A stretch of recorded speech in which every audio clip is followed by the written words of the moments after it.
சாய்ரா, என் உயிரின் உயிரானவர்களே, நாம் அடிக்கடி ஒரு விஷயத்த சொல்கிறோம். எல்லாமே கைவிட்டு போச்சு, என் வாழ்க்கையில் எல்லாத்தையும் நான் இழந்துடுவேனோ அப்படின்னு பயமாக இருக்குது. இல்லை, சில பேர் எல்லாமே இழந்துட்டோம் அப்படின்ற ஒரு மனநிலையிலையும் இங்கே இருக்காங்க.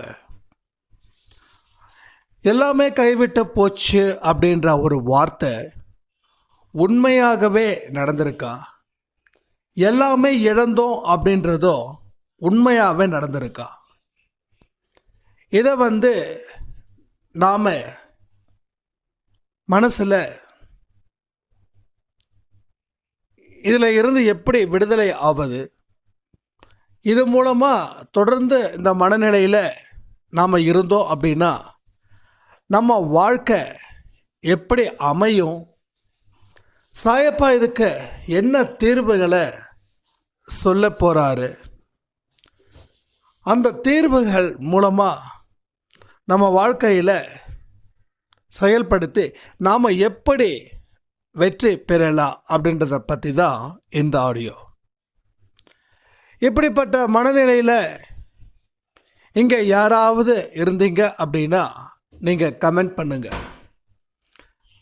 உங்களோட கேள்விகளுக்கு கமெண்ட் மூலமாகவே நான் நிச்சயமாக பதில் சொல்ல காத்திருக்கேன்.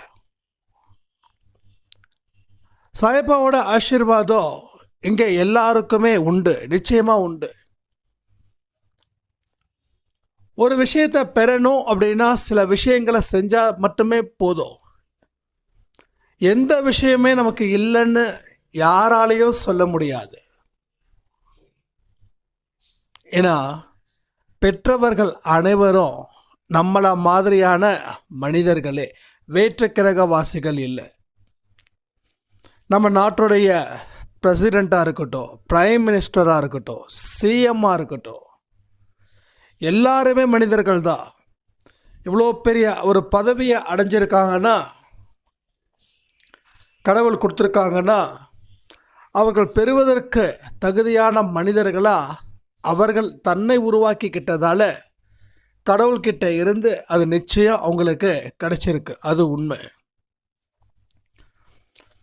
அதே மாதிரி நம்ம அன்பே சாயிலையும் நிறைய மிராக்கிள் நடந்துக்கிட்டு தானே இருக்கு. நிறைய பேரோட வாழ்க்கையே சாயப்பா மாற்றிருக்காங்க இல்லையா?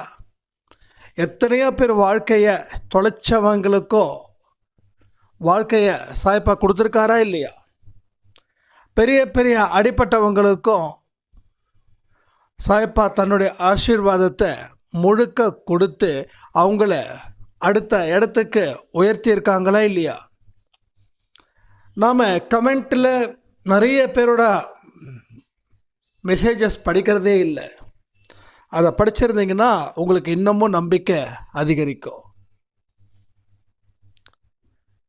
அதனால் சில விஷயத்தை நீங்கள் கவனமாக கேளுங்க. எந்த ஒரு ஆடியோவையும் முழுக்க பாருங்க அப்படின்றத நான் சொல்லிட்டேன். அதுக்கப்புறம் உங்கள் விருப்பம். எதுவுமே கைவிட்டு போகலைங்க, அதுதான் உண்மை. நாம் நினச்சது நடக்கலைன்னா அது கைவிட்டு போனதா நாம் நினைக்கிறது தான் தப்பான விஷயங்கள். ஒரு மனுஷனும் நினச்சது நடக்கணும் அப்படின்னா இந்த உலகமே சுடுகாடாக போயிடும். என்னடா அது இவ்வளோ பெரிய வார்த்தை சொல்கிறோம் அப்படின்னு நீங்கள் நினைக்க வேண்டாம். ஒரு விஷயத்தை முடிவு பண்ணுங்களேன். நமக்கு குடைச்சல் கொடுக்குறவனை நாம் சபிக்கிறோமா இல்லையா? அப்போது நீங்கள் வேற ஒரு மனுஷனுக்கு குடைச்சல் கொடுத்தீங்கன்னா அவங்க உங்களை சபிப்பாங்களா இல்லையா? ஒருத்தவங்க மாற்றி ஒருத்தவங்க சபிச்சா இந்த உலகம் எப்படி இருக்கும் யோசிச்சு பாருங்க. நீங்கள் பேசின அத்தனை பேச்சுக்களும் காற்றின் மூலமாக இந்த பிரபஞ்சத்தை கலந்துக்கிட்டு தான் இருக்கு. அது எங்கேயும் நிற்கல. எல்லா இடத்துலையும் அந்த வார்த்தைகள் போய்கிட்டே இருக்கு. அந்த வார்த்தைகள் எல்லா சைடும் போய் எல்லாருடைய வாழ்க்கையையும் நீங்கள் என்ன சொன்னீங்களோ அப்படி நடந்துடுச்சுன்னா எவ்வளோ பெரிய பிரச்சனையை இந்த உலகத்தில் இருக்கிற மக்கள் சந்திக்கணுன்றதை யோசிச்சு பாருங்களேன். நம்ம நல்லவனாக இருந்தால் கூட கெட்டவன் நம்மளை திட்டுவான். ஸோ திட்டணும்னு முடிவு பண்ணிட்டா நீ நல்லவன் கெட்டவன் அப்படிலாம் யாரும் எங்கேயோ பார்க்கறது இல்லை. நல்லவங்களும் கெட்டவனை திட்டுவாங்க, கெட்டவனும் நல்லவங்களை திட்டிக்கிட்டு தான் இருப்பாங்க. இதுதான் இங்கே நடந்துக்கிட்டு இருக்குது. அப்போ நாம் நினச்சது நடக்கலைன்னா எல்லாம் கைவிட்டு போயிடுச்சு அப்படின்ற ஒரு பெரிய வார்த்தை இங்கே இருந்து தான் ஆரம்பம் ஆகுது. ஆரம்பம் என்னமோ ரொம்ப எளிமையாக தான் இருக்குது. ஆனால் அதனுடைய முடிவு ஒவ்வொரு மனுஷங்களோட வாழ்க்கையிலையும் ஒரு பெரிய பூகம்பத்தை கிளப்பி விடுதுன்றது உண்மை தானே. அப்போ இதில் இருந்து நாம் மீண்டு ஆகணும். மீண்டாதான் வாழ்க்கையில் நாம் இழந்தது அப்படின்றது எதுவுமே இல்லை. இழந்தது அனைத்தும் பெறப்போவதுக்கு உண்டான ஒரு அச்சாரம் அப்படின்ற ஒரு புத்தி நமக்குள்ளே வந்து சேரும். நீ இழக்க வேண்டியது இங்கே நியாயமானது.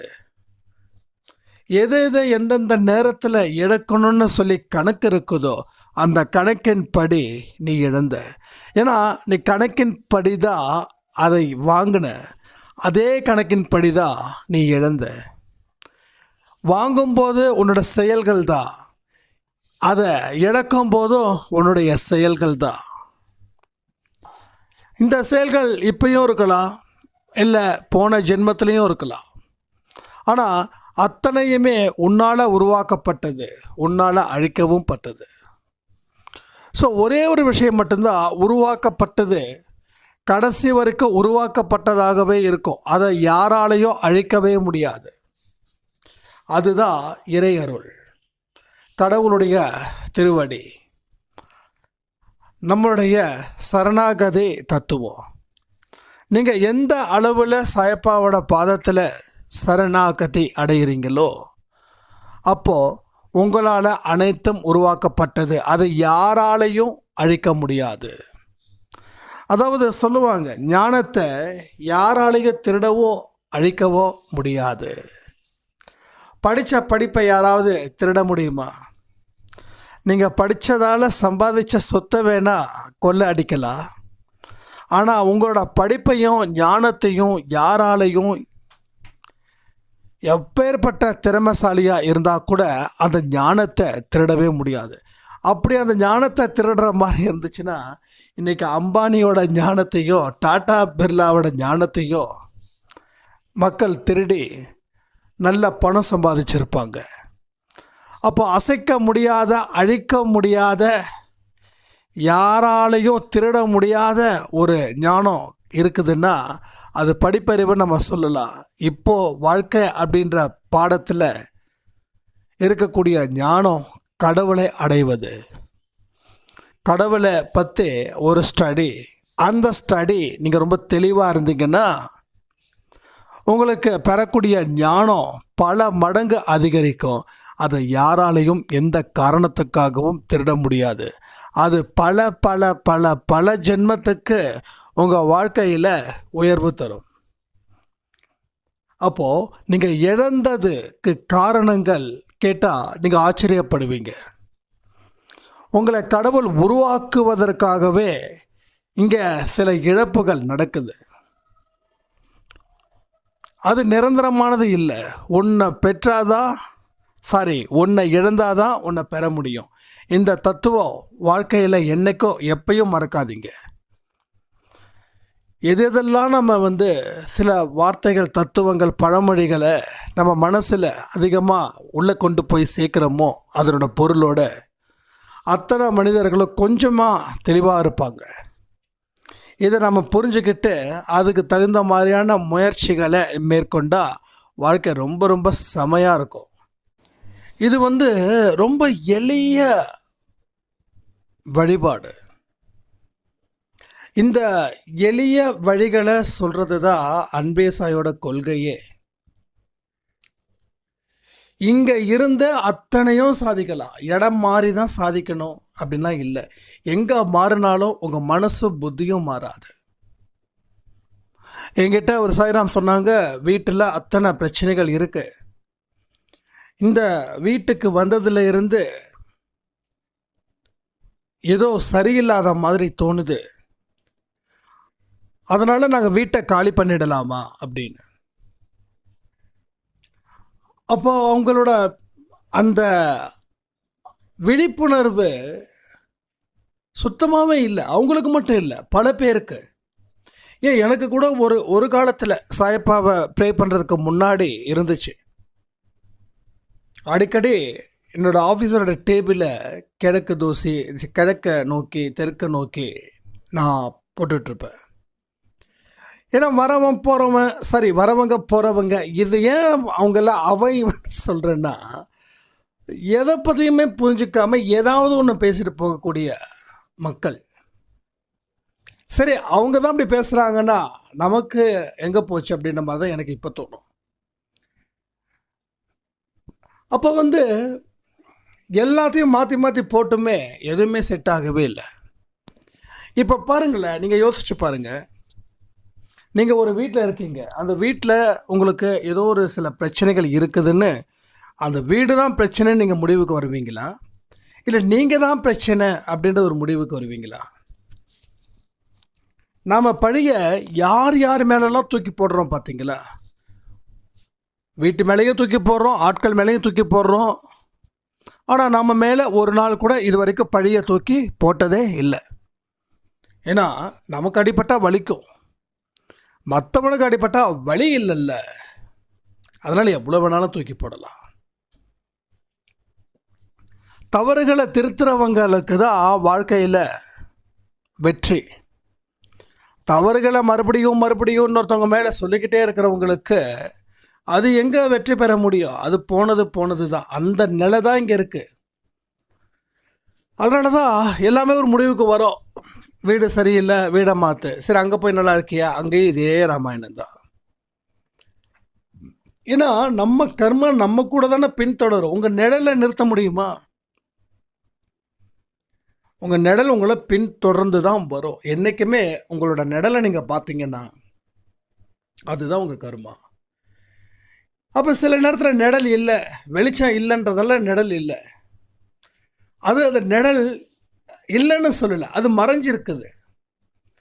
அதே மாதிரி தான் கடவுளோட துணை இருந்துச்சுன்னா அந்த கர்மா மறைஞ்சிருக்கும். கடவுளோட துணை இல்லைன்னா அந்த கர்மா மறையாது. அது நம்ம கண்ணுக்கு தெரியும். அது கண்ணுக்கு தெரிஞ்சால் நமக்கு ஆபத்து, கண்ணுக்கு தெரியாமல் இருந்தால் நமக்கு சந்தோஷம். அப்போ கண்ணுக்கு தெரியாமல் இருக்கணும்னா அதுக்கு ஒரே வழி, கடவுள்கிட்ட நாம் நம்மளை ஒப்படைக்கிறத தாண்டி வேறு எதுவுமே இல்லை. உங்கள் முடிவின் மேலே, உங்கள் அறிவின் மேலே நீங்கள் சில விஷயங்களை எடுத்தீங்கன்னா அது தோல்வியில் முடியும். ஆனால் கடவுள் மேலே பாரத்தை போட்டு, கடவுள் ஒன்றே எனக்கு துணை, என்னோட முயற்சிகள் எல்லாமே அவர் சம்மந்தப்பட்டது தான், என் வாழ்க்கையில் அவர் இல்லாத ஒரு இடம் எங்கேயுமே இல்லை அப்படின்ற ஒரு நிலையை நீங்கள் உருவாக்கணும் உங்கள் மனதில். இது ராசியே இல்லாத வீடுங்க, இந்த வீட்டுக்கு போனீங்கன்னா எல்லாம் இழந்துடுவாங்கன்னு யாராவது சொன்னால் கூட நீங்கள் ஜெய்ஜாண்டிக்காக அந்த வீட்டில் போய் நீங்கள் இருக்கலாம். ஏன்னா மனிதருடைய துணையை தாண்டி கடவுளோட துணை தான் இங்கே அவசியம்.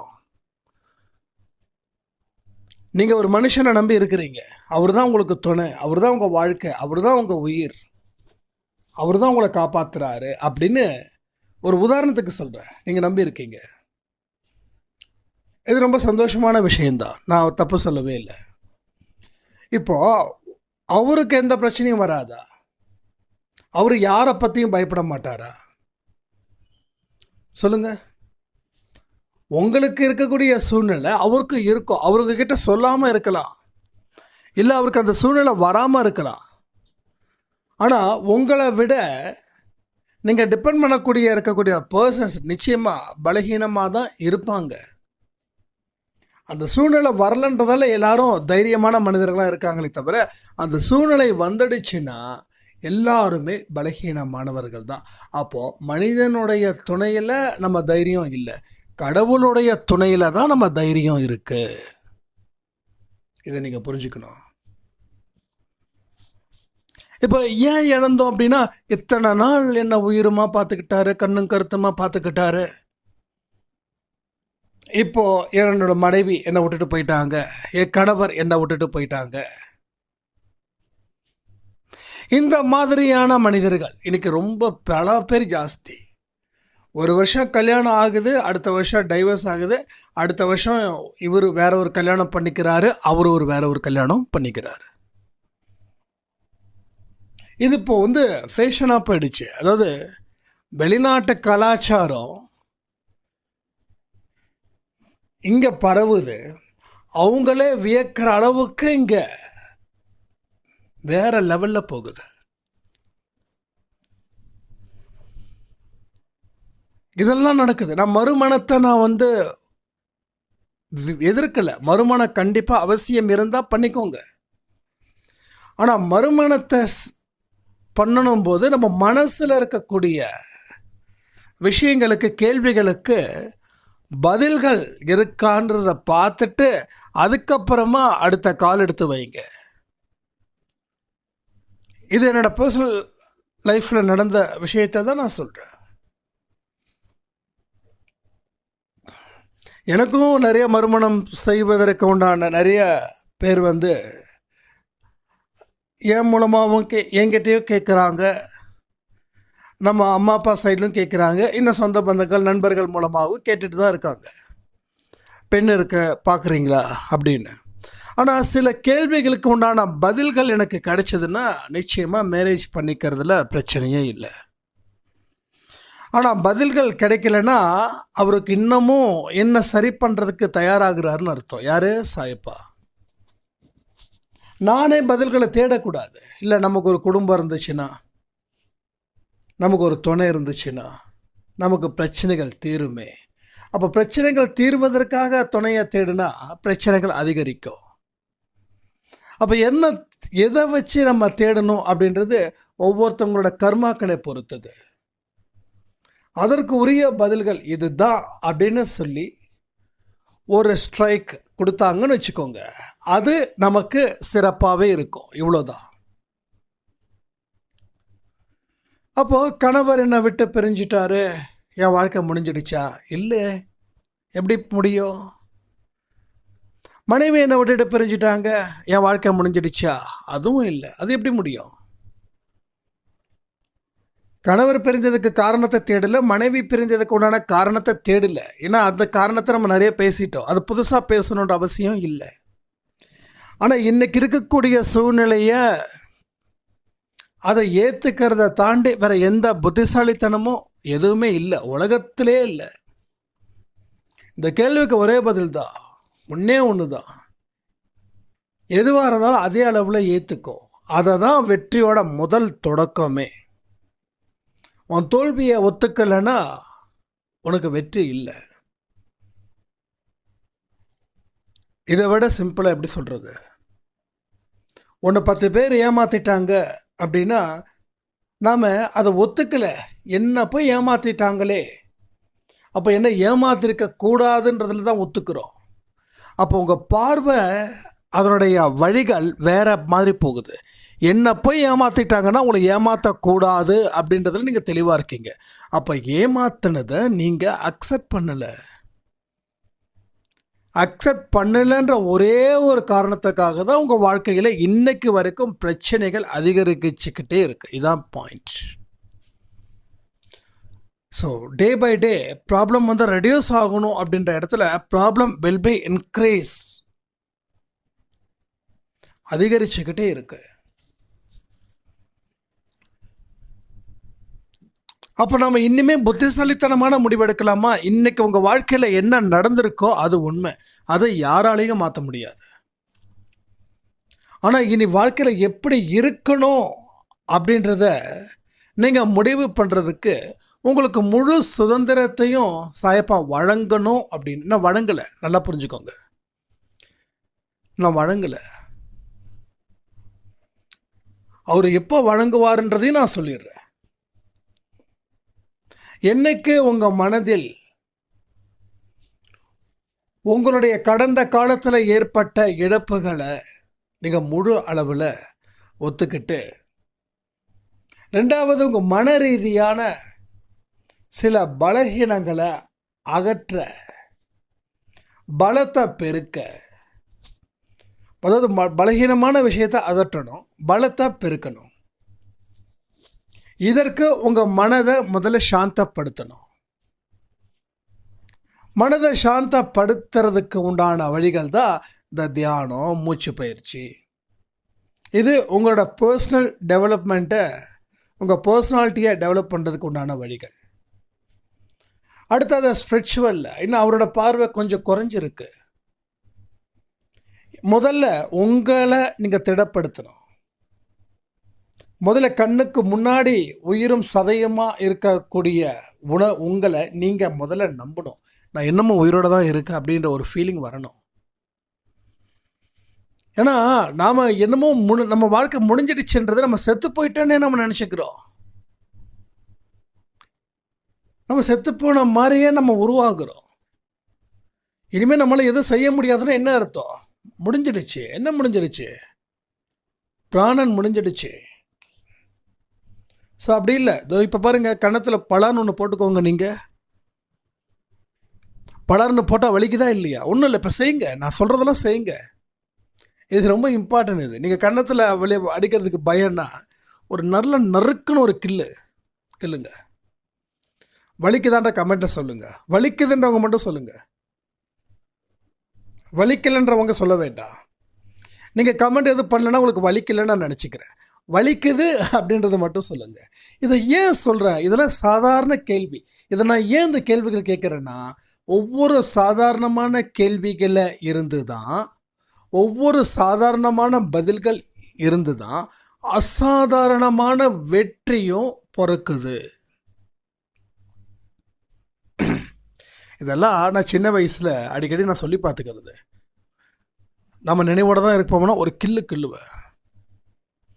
ஓ, நினைவோடு தான் இருக்க, நமக்கு இன்னும் உயிர் இருக்கு, மூச்சு இருக்கு, காற்று இருக்கு. அப்போ இன்னும் நம்ம செய்யணும். செய்யாமலாம் இல்லை, இன்னும் செய்யணும். என் வாழ்க்கையை நான் முடிவு பண்ணணும். நான் வாழணுமான்றதை நான் முடிவு பண்ணணும். அதுக்கப்புறம் தான் கடவுள்கிட்ட போய் கேட்கணும். நான் வாழணுன்றதை கடவுள்கிட்ட கேட்கக்கூடாது. நான் வாழணும். நீ வாழறதுக்கு தயாராக இருந்தால் கடவுள்கிட்ட போ. தயாராக இல்லைன்னா கடவுள்கிட்ட எதுக்கு போகிற? உன் வாழ்க்கையில் இருக்கக்கூடிய பிரச்சனைகள் உனக்கு கண்ணை உறுத்துதுன்னா, வாழ முடியாதுன்னு நீ முடிவு பண்ணிட்டதுக்கப்புறம் கடவுள்கிட்ட போய் என்ன உனக்கு வேண்டுதல், என்ன பிரார்த்தனை? அப்போ நீ கில்லுன்னா வலிக்குது, உயிரோடு இருக்க. அடித்தா வலிக்குது, உயிரோடு இருக்க. இப்போ உனக்கு என்ன பிரச்சனை அப்படின்னா, வாழ்வதற்கு பிடிக்கலைன்னா வாழ்க்கையை முடிச்சுக்கோ. ஆனால் வாழ்க்கையை முடிச்சுக்கிறது ரொம்ப ஈஸின்னு நினைக்கிறாங்க. அதனால் சில அறிவாளிகள் எல்லாம் 2 நிமிஷத்தில் முடிச்சுட்டு போகிறாங்க. நான் ஒன்று சொல்கிறேங்க, வாழ்கிறது தான் கஷ்டம், சாவறது ரொம்ப ஈஸி ப்ரெசண்ட்டில். ஆனால் செத்ததுக்கப்புறம் வரக்கூடிய நரக வேதனை ஒன்று இருக்கே, அதுக்கு பதில் சொல்லவே முடியாது. ஏற்கனவே பண்ண பாவம் 80%ன்னா தற்கொலை பண்ணிக்கிட்டது ஒரு 100%. அடுத்த ஜென்மத்தில் 180% பாவத்தை நீ அனுபவிக்கணும். அப்போ நீ எப்பப்பெல்லாம் தற்கொலை பண்ணுறியோ அப்பப்பெல்லாம் 100 மடங்கு உனக்கு போய்கிட்டே இருக்குது. அதுக்கப்புறம் பிறக்கும் போதே ரொம்ப சில பேர் ரொம்ப கஷ்டம். சில குழந்தைகள்லாம் பார்த்தீங்கன்னா, இந்த தப்பு சொல்லுறேன்னு நினைக்க வேண்டாம். நான் உள்ளதை உள்ளபாடி பேசுகிறேன். தயவுசெய்து சில பேர் இப்படிலாம் இருக்கிறதால இவங்க பாவம் பண்ணியிருக்காங்க அப்படின்னு யாரும் அது மாதிரி தயவுசெய்து நினைக்கக்கூடாது. அப்படி நினச்சிங்கன்னா உங்களுக்கும் வந்துடும். சில பேர் தெரிஞ்சோ, சில பேர் தெரியாமலோ, சில பேர் வாழ்க்கை முடியாமல் வாழ்க்கையை முடிச்சுக்கிறவங்க இப்படி பிறக்கும்போது சில பேர் குழந்தையிலிருந்தே அந்த பிரச்சனைகள் ஸ்டார்ட் ஆகுது. உடல் உபாதை, மன உபாதை, இது எல்லாம் நடக்குது. இதெல்லாம் பெற்றவங்க செஞ்ச பாவம்னு தயவு செய்து யாரும் அடுத்தவங்க மேலே பழியை தூக்கி போடாதீங்க. இப்போல்லாம் ஒரு பெரிய ஒரு பிரச்சனைங்க. பாவம் நம்ம அம்மா அப்பாலாம். வீட்டில் மூத்தவன் சரியில்லைன்னா அப்பா சரியில்லையா, கடைசி புள்ள சரியில்லைன்னா அதுக்கு யாருன்னு இன்னும் இது வரைக்கும் யாரும் பதில் சொல்லலை. ஆனால் மூத்தவன் வாழ்க்கை சரியில்லை அப்படின்னா அப்பன் சரியில்லை, அப்பன் பண்ண பாவம் பிள்ளைய வந்து சேரும். இதெல்லாம் பைத்தியக்காரத்தனமான விஷயங்கள். பெற்றவங்களை நம்ம மறுபடியும் பழி சொன்னோம், வாழ்க்கையில் உருப்பட மாட்டோம். அதுக்கு தான் சொன்னேன் இந்த வார்த்தை. இதெல்லாம் பைத்தியக்காரத்தனமான வார்த்தைகள். இந்த பைத்தியக்காரத்தனமான வாழ்க்கையை நீங்கள் வாழ்ந்தீங்கன்னா பைத்தியம் பிடிச்ச மாதிரி நடுத்தெருவில் தான் நம்ம நிற்போம். பெற்றவங்க மேலே மட்டும் எந்த காரணத்தை கொண்டு பழியை சுமத்தாதீங்க. பெற்றவங்க கெட்டவங்களாக கூட இருக்கட்டும், ஆனால் அவங்களுக்கு உண்டான கடமைகளை நீங்கள் செய்ய வேண்டிய பொறுப்பு உங்களுதுன்றதை மனசில் வச்சுக்கோங்க. குரானில் ஒரு விஷயம் சொல்லியிருக்காங்க, பெற்றவங்க வந்து ரொம்ப மோசமானவங்களாக இருந்தாலும் அவங்கள மதிக்க வேண்டியது உன்னோட வேலை.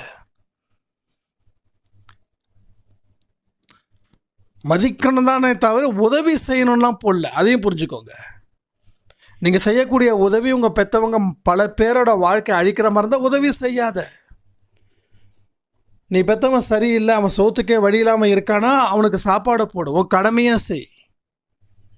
தண்டனை நீ கொடுக்காத, படைச்சவன் கொடுக்கட்டும். நீ கொடுக்கறதுக்கு நீ யார்? இங்கே எல்லாரும் அப்படிதான். தண்டனை கொடுக்கறது ரொம்ப தெளிவாக இருக்கும். என்ன நம்ம அவ்வளோ பெரிய ஆட்களா? ஒரு உயிரை காப்பாற்றக்கூடிய டாக்டர்ஸ் கூட கடவுளை கும்பிட்டு தான் உயிரையே காப்பாற்றுறாங்க. தீர்ப்பளிக்கக்கூடிய ஜட்ஜஸ் கூட கடவுளோட நம்பிக்கை இருக்குது. ஸோ எல்லாரை விட பெரியவர் கடவுள். ஒருத்தவங்களோட வாழ்க்கையை தீர்மானிக்கிற ஜட்ஜாக இருக்கட்டும், டாக்டராக இருக்கட்டும், போலீஸ் ஆஃபீஸராக இருக்கட்டும், இல்லை பொலிட்டிஷியனாக இருக்கட்டும், இல்லை மினிஸ்டராக இருக்கட்டும், இல்லை சிஎம்மாக இருக்கட்டும், எல்லாருக்கும் மேலே ஒரு எஜமானன் இருக்கார். அவர் தான் கடவுள். அதனால் பார்த்து நம்ம வார்த்தைகளை யூஸ் பண்ணணும். பார்த்து ஒருத்தவங்க மேலே பழியை தூக்கி போகிறதுக்கு முன்னாடி யோசிக்கணும். மனசுலேயே அதை நினைக்கக்கூடாது. மனசில் நினச்சிட்டாவே நீ அங்கே செஞ்சிட்டேன்னு அர்த்தம். ஒருத்தவனை தாக்கணும்னு முடிவு பண்ணிட்டா நீ அப்போவே அவனை தாக்கிட்ட, அப்போவே அந்த பாவம் சேர்ந்துடுச்சின்னு அர்த்தமா. இதெல்லாம் யாருமே சொல்லித்தரலைங்க. நம்ம வாழ்நாட்களில் ஏதோ ஒரு மாடர்ன் லைஃப் அப்படின்ற ஒரு நேரத்தை நோக்கி ஓடிக்கிட்டு இருக்கோம். அதுக்காக நான் உங்களை மாடர்னாக இருக்காதீங்கன்னு நான் சொல்லலை. மாடர்னாக இருங்க, நான் வேண்டான்னு சொல்லலை. ஆனால் நம்ம கடவுளோட குழந்தைங்கன்றத எந்த காரணத்தை கொண்டும் மறக்காதீங்கன்றேன் நான். இப்படி தான் இருக்கணும், அப்படி தான் இருக்கணும் எந்த சட்டத்திட்டமும் இல்லை. ஆனால் உங்களுடைய செயல்கள் மற்றவங்களுக்கு மன ரீதியாகவும் உடல் ரீதியாகவும் பாதிப்பு இல்லாத வண்ணம் பார்த்துக்க வேண்டிய பொறுப்பு உங்களுது. நம்ம போட்டிருக்கிற உடையிலையோ நம்ம போட்டிருக்கிற நடையிலையோ மற்றவங்களுக்கு எந்த ஒரு காரணத்தை கொண்டும் மனதளவில் அவங்களுக்கு பிரச்சனைகள் வராத அளவில் நீங்கள் பார்த்துக்கணும். ஒன்றும் இல்லை, உங்கள் சொந்த பந்தங்கள் வீட்டுக்கு நீங்கள் போகிறீங்கன்னு வச்சுக்கோங்க. அவங்க ரொம்ப ஏழ்மையாக இருக்காங்க. அவங்க வீட்டுக்கு நீங்கள் போகும்போது நீங்கள் பெரிய ஒரு பிக் ஷாட், பெரிய பணக்காரர், உங்களுக்கு வைரம் இருக்குது, கோல்டு இருக்குது, விலை உயர்ந்த கார் இருக்குது. அவங்க முன்னாடி இப்படிலாம் நீங்கள் போட்டு போகிறது அவங்க மனசில் ரொம்ப கஷ்டத்தை கொடுக்குன்ற.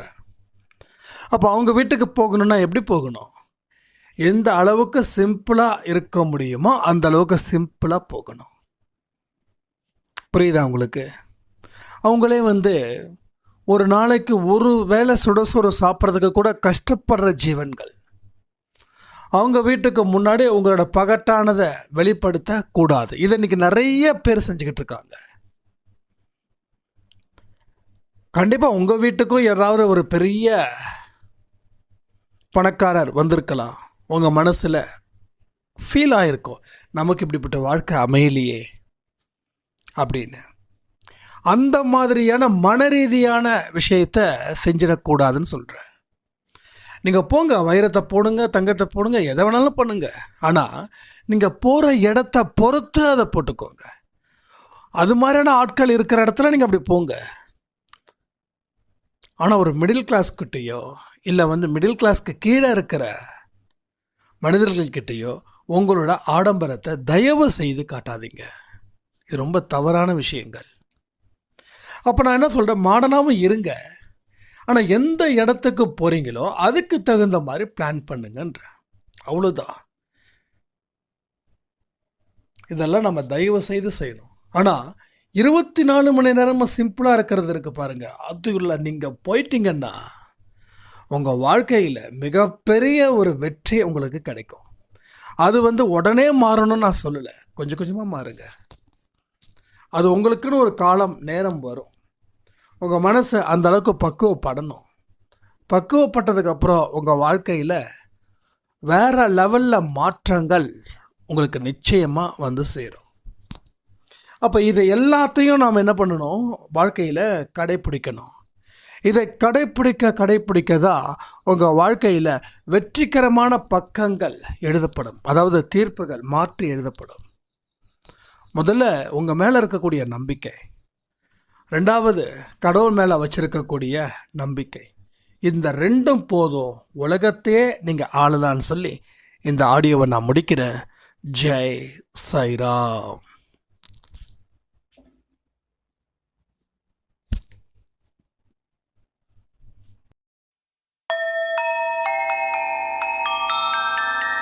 ஓம் சாயிரா, ஓம் சாயிரா.